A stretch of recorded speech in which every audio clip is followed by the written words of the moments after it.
તો ગુજરાતી ફિલ્મો હવે બોલિવૂડ ફિલ્મોને પણ ટક્કર આપતી જોવા મળી રહી છે.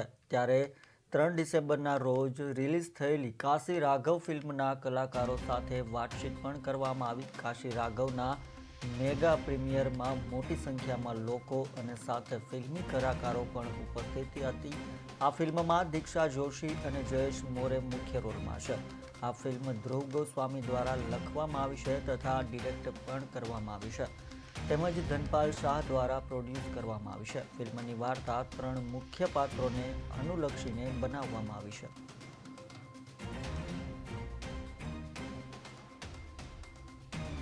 આ મૂવી ખૂબ જ અલગ પ્રકારની મૂવી છે.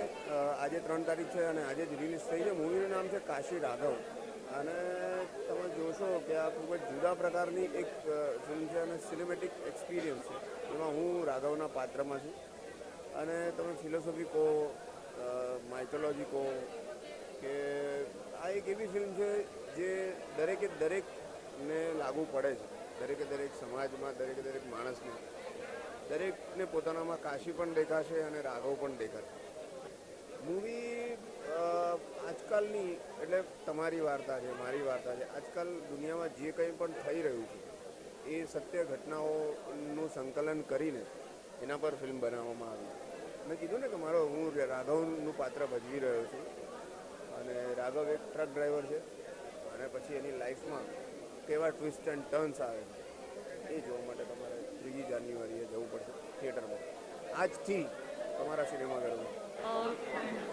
મારું આ ફિલ્મમાં જે પણ લોકો વખાણી રહ્યા છે કે જે પણ પરફોર્મન્સ છે એ મારા કો એક્ટર્સ, એમાં પિયુશ્રી ગઢવી જે નાનકડી છે, એ પછી જયેશ મોરે, શ્રુહદ ગોસ્વામી, આ લોકોના કારણે જ મારો પરફોર્મન્સ નીકળ્યો છે. મને તો એ લાગે છે કારણ કે હું એવું માનું છું કે એક એક્ટરને એક સારો કો એક્ટર મળવો બહુ જ એટલે ઇટ્સ અ મિરેકલ કે આટલા સરસ કો એક્ટર્સ બધા મળી ગયા અને આખી ટીમ એટલી બધી સરસ હતી.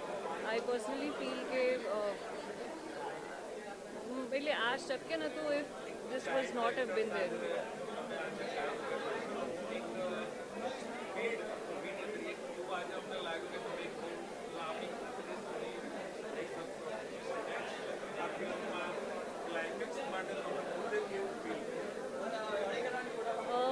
આ ફિલ્મનું ક્લાઇમેક્સ બહુ જ ઇમોશનલ છે. એ મને બી દર વખતે ઇમોશનલ કરી જ દે છે. ટ્રેજિક છે પણ રિયાલિટી પણ છે સોસાયટીની. તો ક્યાંક એટલે this is how life is. અમુક વાર ઇટ ઇઝ અનફેર. તો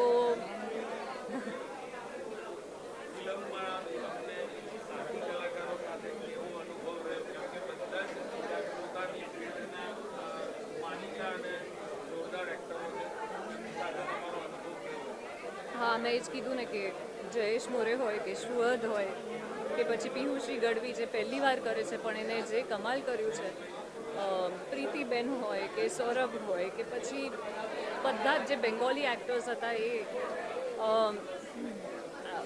મારા માટે એવરી ડે એ જ હતું કે મારી કારણે સામેવાળાનું પરફોર્મન્સ બગડવું ન જોઈએ.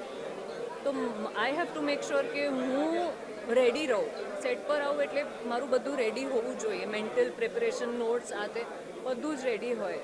તો એ મોટી રિસ્પોન્સિબિલિટી હતી.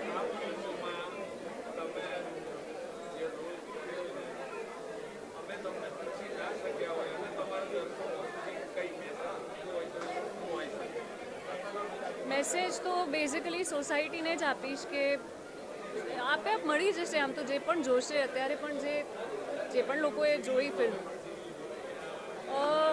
એ જ છે કે તમે બીજાને જજ બહુ ઇઝીલી કરી લેતા હો છો.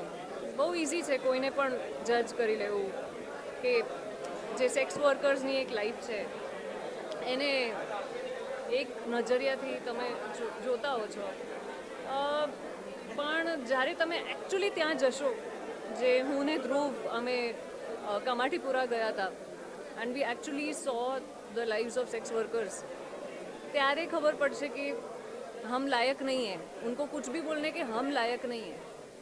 તો એ જ પ્રયત્ન છે આ ફિલ્મથી કે સોસાયટીમાં જે પણ અનફેર થઈ રહ્યું છે એ આપણને ખબર પડે એન્ડ એક સેન્સિટિવિટી ઓવરઓલ સોસાયટીમાં